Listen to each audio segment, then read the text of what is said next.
Like, da da da. This is the part where we're like, is the technology working? Everything's great. It's Monday morning, bright-eyed and bushy-tailed. Joel, this is where we kill time for a minute and wait for people to get their coffee and join us.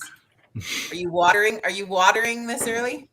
I am watering this early. I woke up, my alarm went off about 10 minutes ago. So Nice. Guys, you have it so well that you can just roll out of bed. Like, you look right. great. Your hair even looks good. Like, that's not fair. I mean, I wish I would have known that like 20 years ago. I would have saved my parents a lot of money, because I used to always like do hairspray and gel and things like that. And then there came a point in high school when I was just like, I really don't need this anymore, because I wake up and even like with your head on the pillow, it's still like kind of looks somewhat decent. I would not have guessed you woke up 10 minutes ago. I'm not going to lie. I didn't do my hair for you today either. I showered and like, okay, let's do this. What time is it? Oh my goodness, it's Monday. But yeah, and for somebody who works from home right now, just kind of on a part-time basis for the summertime, it's I'm dressed a lot more formally than usual. I won't tell you what I'm actually dressed in on a normal daily basis, but I will say that BC has been pretty hot over the summertime here, let alone the heat wave that we went through about a month and a half ago. And so it's gotten a little bit cooler, but not that much cooler. And then people can decide from there what kind of things people who work from home are wearing. You can kind of draw your own conclusions. Yeah. And then we got to retrain ourselves for the fall to go back in public. It's going to be hard. Yeah. Yeah, no kidding. Yeah. Well, good morning, Jim. He's hanging out in Buffalo, New York this morning. Nice to see you. It's going to be hot there today, says Kelly. Good morning. Pam, good morning. Everybody's waking up on this Monday, so that's good. Hot in Buffalo, that's got to be a rare thing. I know. I just automatically think it's snowing there 24/7. That's what I think of Buffalo. And to be fair, like I don't follow Buffalo weather and things like that all the time. I kind of just I'm a football fan, so if I see the Buffalo Bills there, whenever I see their games, there's always like people in huge parkas, and there's that John Deere truck like clearing the snow off the field. That's when I see games in Buffalo, that's all I ever see. All I think. Stuff like that. So I get it. Jim joins us quite a bit, so we've learned a lot about Buffalo over the years. That's good. Sue, good morning. Oh, it's gonna be 21 in Saskatchewan today. That's cool. Wow. That's cool. Last time I was in Saskatchewan, savor that. 38. So yeah, I did my my broadcast journalism training in Saskatoon. I don't remember a time where it was even close to that temperature. But then again, I only took a 6-year program, or a 6-month program, excuse me. From September to no, that would have been insane.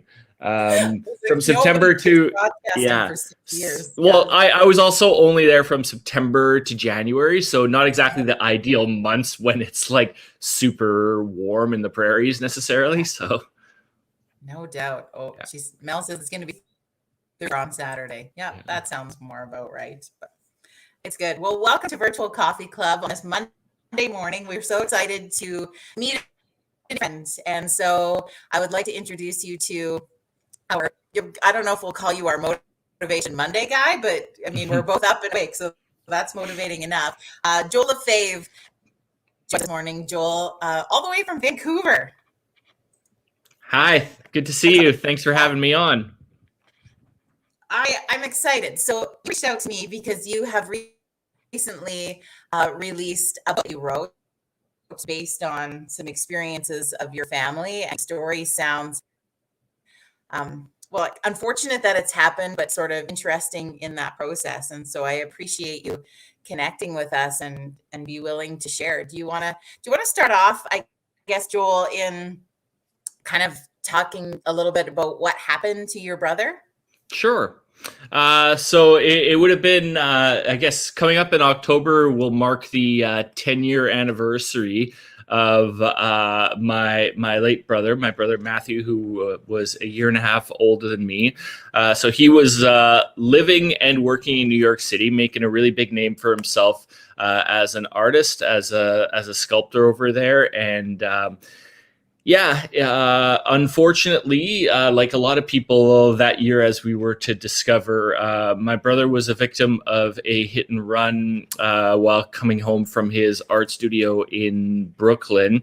And, when we heard that news, obviously, just like anybody else, it was hard to take. It was devastating. It doesn't really clue in. It just feels incredibly surreal. But then sort of the events that followed that became like more and more unbelievable and more surreal. So essentially from the moment of his death until we finally settled things out of court with the case, it was about a 6-year process. And a lot of it was kind of due to people not doing their jobs when they should be. And as we were to discover through lots of protest rallies and things like that, we were not the only family who were victim to sort of police cover-ups and so on. So my book entails our 6-year fight and sort of the journey that went along with it, and how we were able to change a lot of police culture and how people deal with traffic a lot more seriously thanks to our fight. It's unfortunate we had to go through some of the steps we did, but in the end, it was worth it. So kind of my underlying message with all those details that I just gave through my book is that it's always worth it to speak up against injustices. And we're seeing that a lot more nowadays with a lot of rallies and things like that. It could be because a lot of people are cooped up inside, so they are privy to all that information and watching the news all the time. But the message essentially is if something is not right, in your opinion, you don't have to just sit there and accept it. You have a voice, you can speak up, and good things can happen sometimes through unfortunate situations when you do that. Yeah. So the book is called Forcing the Hand of Justice. And I can only imagine, but I'm sure you can enlighten us on, was it surprising that I think we're learning a lot in the change of the world, but I feel like it would be surprising that you'd have to force a police service to work with you when you're a victim of a crime. You would think that was just a given, but that maybe wasn't the case.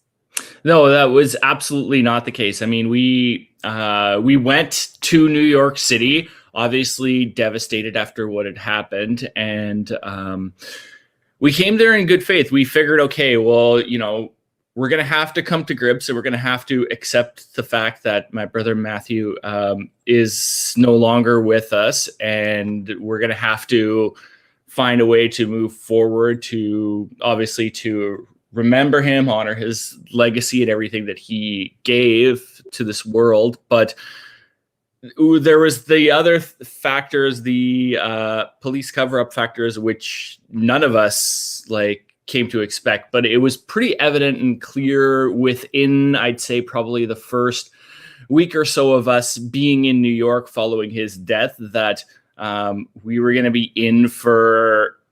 We basically kind of had two options. We could just sit idly by while police ignored our phone calls and while we only heard numerous swirling media reports about what was going on in our case, or we would have to go the unfortunate route that I don't think anybody really wants to go, which is to hire a lawyer to go through lawsuits and make them give us information. And we didn't want to go through that route, but for instance, it took the traffic police officer who was handling our case.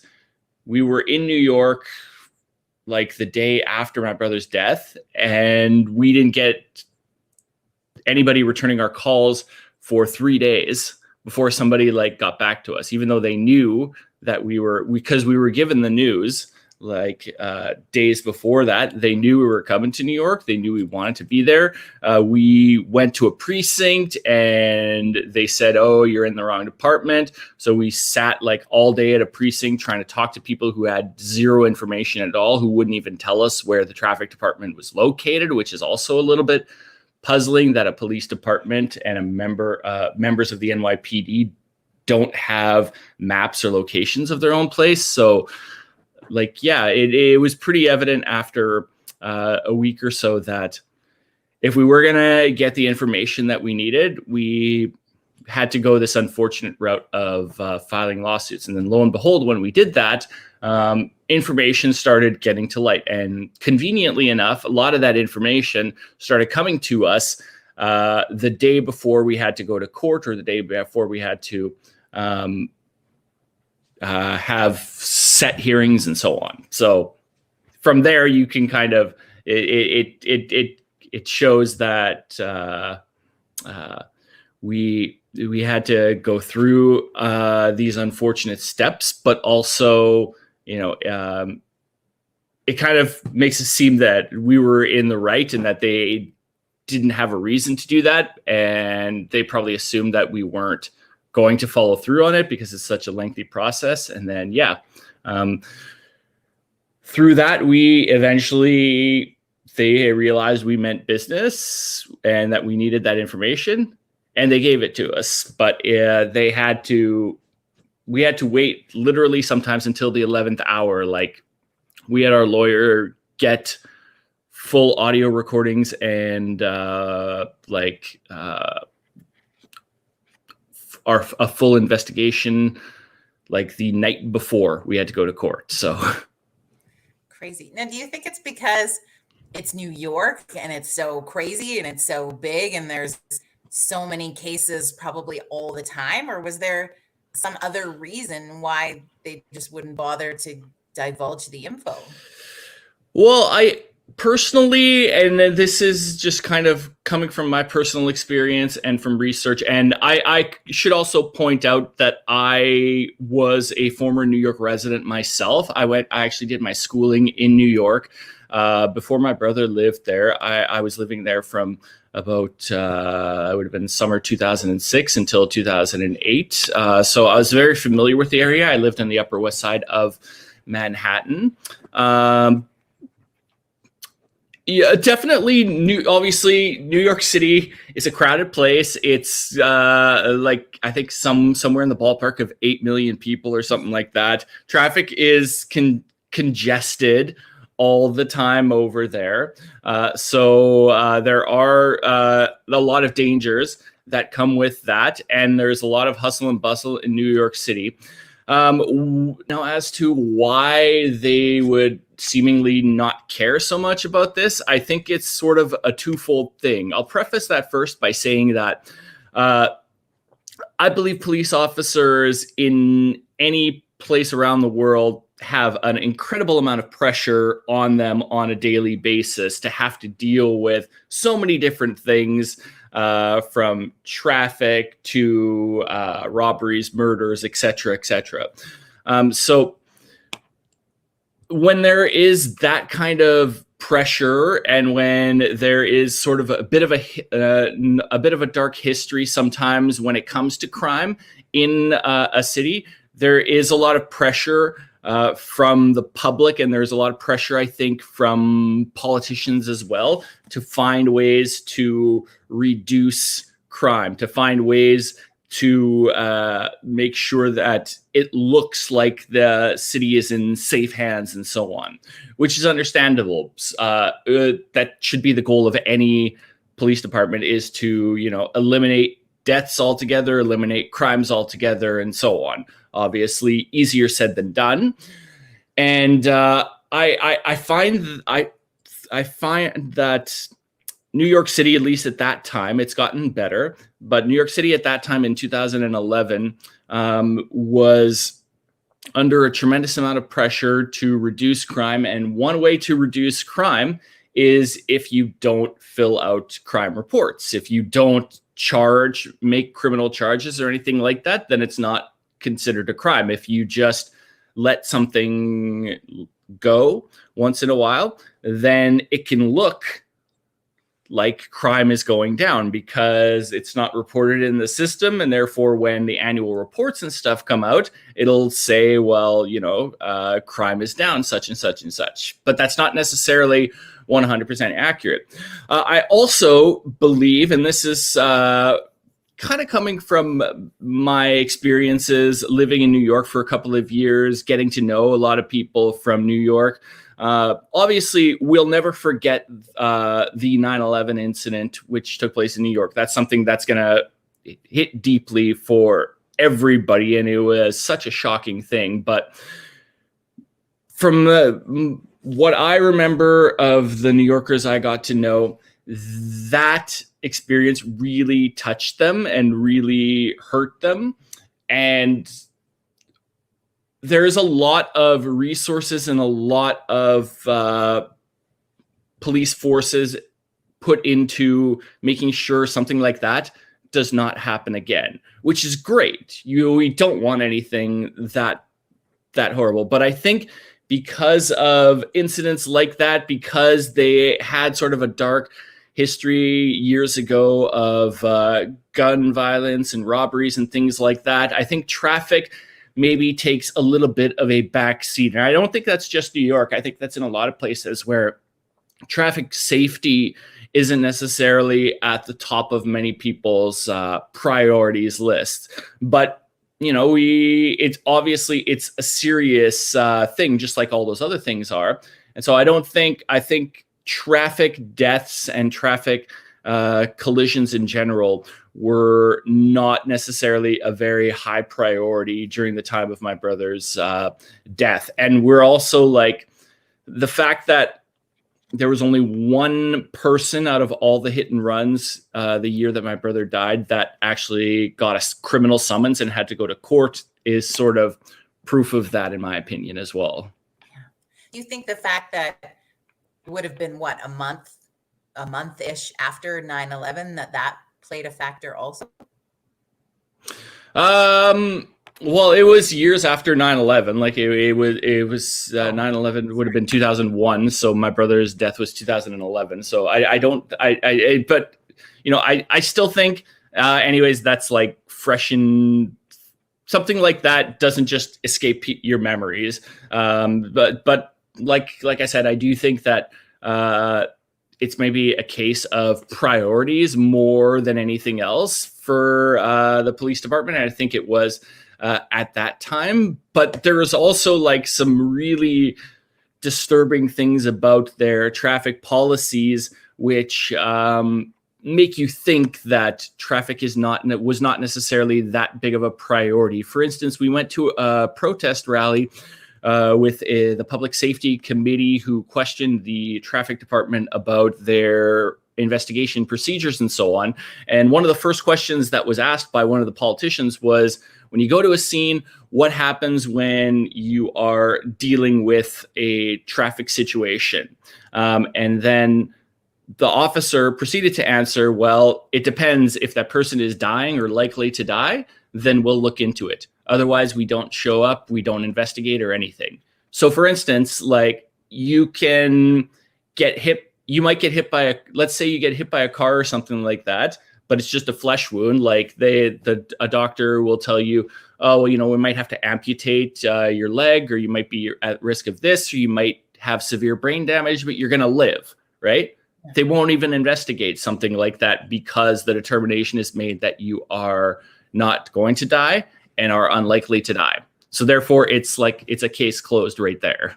Yeah, which is unreal to think of, I think, sometimes. But I feel too, maybe the comparisons, not that it should be, but I think Canadian versus American sort of mentality is we just don't have that kind of population here. We don't have that kind of, like, we can't fathom that in Canada, I think, as Canadians. That would be so mind-blowing and astronomical. Whereas down there, maybe it became an unfortunate norm.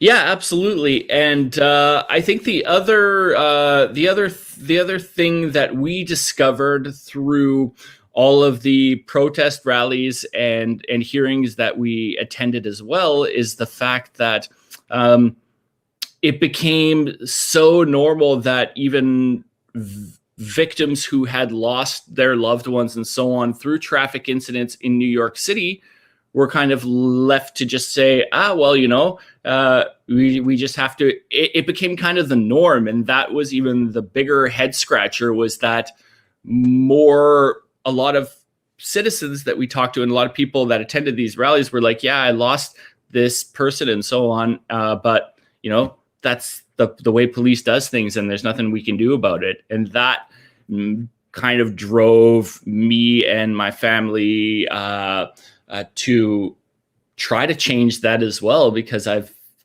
never been about like, oh well, this is what it is, so let's just throw in the towel sort of thing. And that was kind of the understanding. And obviously everybody has their own way of grieving and everybody has their own way of dealing with things, but I don't think it was more or less kind of there's not really anything I can do, because it's like talking to a wall with the police department at the time. So that made it even more real how little people cared, but how much other people just kind of accepted it, added to the frustration level a lot more as well.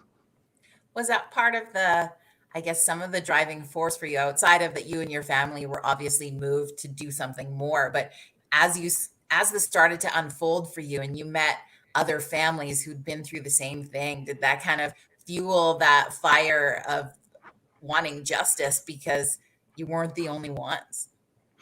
Yeah, absolutely. It felt like we were sort of not just looking for some sense of closure for myself and my family and so on, to finally be able to come to grips with my brother's death. There was that for sure. But yeah, the amount of people that came to us and said like, yeah, I didn't think to get a lawyer, or I didn't think to do this or pursue this because I didn't think we would be able to afford this. I didn't think we'd be able to go through this kind of a lengthy process and so on. It definitely felt like we had other people that we were speaking up for, and other people that we were inspiring to share their stories as well. And so yeah, there's was sort of a twofold. There was some pressure a little bit from having to have feeling like you're representing and standing for a whole bunch of other people, but also like a good sense of pride, I think, to show people that when you do speak up like that, because there was very few of us when we initially spoke up and held a rally just a week or so after my brother's death. And it goes to show that you might be small in numbers at one point, but if you keep going at something and have the courage to pursue something all the way through, then something good can come of it. Yeah, absolutely. So I want to be mindful of your time, but I wanted to check too. And how was the process of putting it into a book for you? Was that sort of your last step of the grieving process? What was that like for you? Yeah, I would say it probably, because I didn't really get a chance to come to grips with anything for the in the 6 years that it took to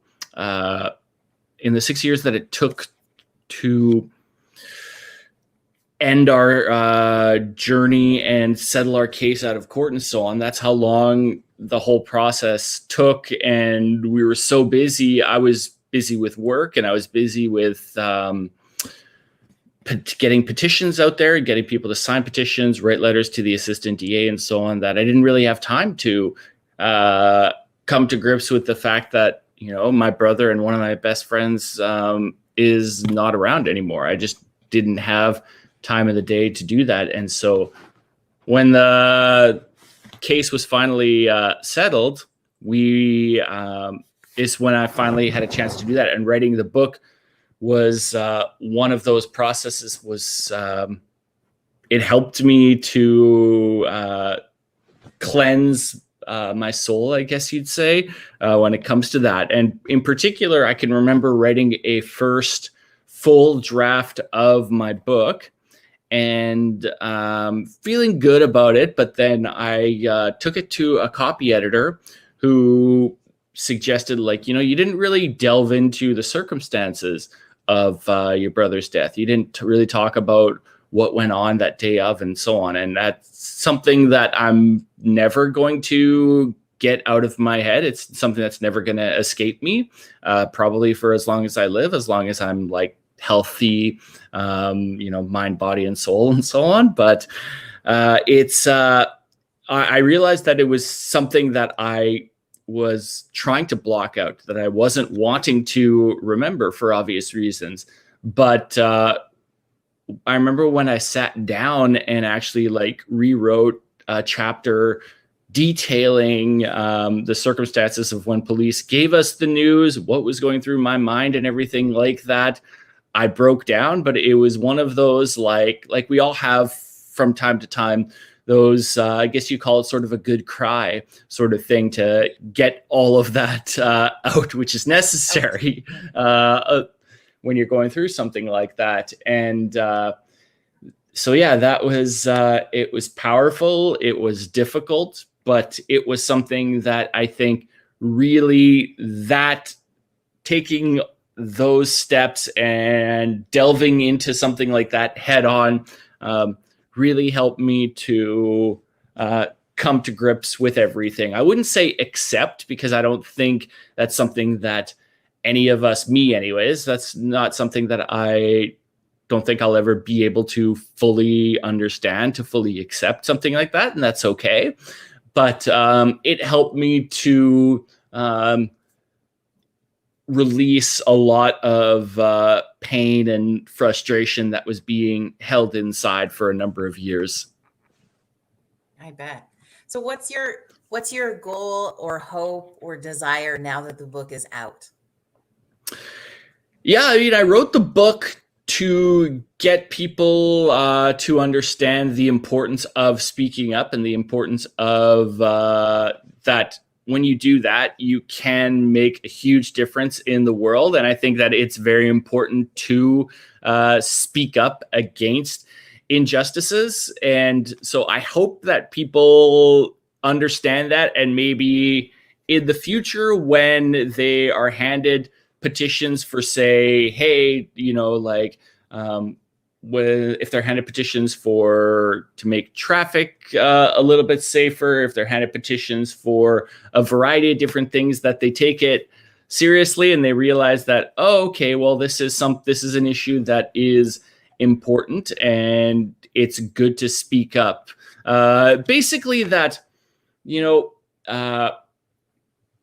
may be one person and so on, but basically that one person can make a difference. One voice can make a difference, and that it's always important to speak up against injustices is sort of the main idea, that, you have a voice. And I think it's sad that there is an attitude out there a lot of times that one person can't really change anything, that one signature on a petition isn't going to make a difference. I feel like it's kind of a similar attitude to why people maybe don't go out to the polls and vote on election days, whether it's civic elections, whether it's federal elections or whatever. There's an attitude sometimes that, well, there's 20,000, 30,000 people in my set district, so why is it that important for me to vote? My vote's not really going to matter, but it is going to matter. And just like your voice will matter when you speak up, and that, you that shouldn't be a reason for you not to speak up just because you think like that's not going to make a difference, because you're making a difference when you are speaking up. Absolutely. All right. So the book is available wherever we buy books for the most part. Yeah, best places to go is online, Amazon.com or Amazon.ca. If you just search my name, Joel Lefevre, on there, it'll come up. You can switch it basically to any area. If you live in Britain, I have a sister who lives in Australia, so she just switches to the Australia thing, and then it's available there. FriesenPress.com as well. Those were the team that helped me self-publish it. You can go to FriesenPress.com and order it through their bookstore over there, or Amazon is the best place. It's also available if you go to Indigo here in Canada, or Barnes & Noble in the United States. Just go to their website online. If you just search my name in there, it will be available at any locations over there. And it's also available at a couple of independent bookstores in Canada. So we have... it is available at Audrey's in Edmonton, an independent bookstore there. You can get some physical paperback copies, and you can get some paperback copies in Saskatchewan at, oh my God, I'm forgetting the name of the bookstore. Robinson, and hold on, I am literally...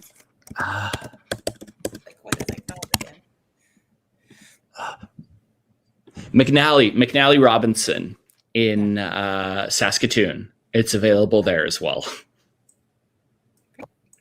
Well, I appreciate it. We have just a question from Darlene, who's watching, and says, I'm sorry for your loss, Joel. Do you think law enforcement becomes insensitive to certain types of deaths, perhaps to a high number of incidents? I mean, I can't speak to officers specifically because I don't know what's going on inside their head. I would hope that, whether or not you're doing your job or you're not doing your job, that you at least have the compassion that you at least feel some sort of sorrow or compassion for a victim. I would think anybody would feel that, but sometimes maybe they feel like their hands are tied and they can't do anything like that. So I don't know if insensitive is the right word, because it really takes a special kind of person to just, in the face of losing somebody, to just say like, well, I don't care about this, whatever. So I don't know if insensitive is the right word. I think there are a lot of people that are maybe desensitized. Yeah. I think there's I think, like I said, there's a lot on the plate of police officers sometimes. And I feel a lot of the lack of investigations and so on is not because those people are just like, yeah, whatever, it's traffic, who cares? I don't know that it's necessarily that attitude, but maybe, like I said, a pressure thing to reduce, find a way to reduce crimes over there. And the fact that traffic is not necessarily like a top priority. So sometimes if you've got like a stack of papers, say on your desk and so on, you want to like delve into all the ones that are going to maybe take the most time, get rid of all of those, and then afterwards maybe tend to that other one or not. So no, I appreciate that. Well, thank you so much for having coffee with us this morning, taking some time to share that story. And I mean, I look forward to diving in the book and kind of hearing some of those other details that you alluded to that you kind of had to work yourself through. And I wish you the best of luck in sharing the story. I love that you've taken something that was really difficult for you and your family and turned it into an opportunity to inspire others to stand in their voice. I think that's very admirable. And I appreciate that wasn't easy, not only to go through, but then to completely rehash to share it with the rest of us. So thank you for your brave heart on that. Thank you for giving me the opportunity to share that with everybody. And yeah, I hope people are inspired to do that. And I hope that like our fight for 6 years did, I hope that it can continue to inspire change in the world. Yeah, that's awesome. Joel, thank you so much for joining us. Friends, we will see you back here on Wednesday morning. Have a great rest of your Monday, everybody.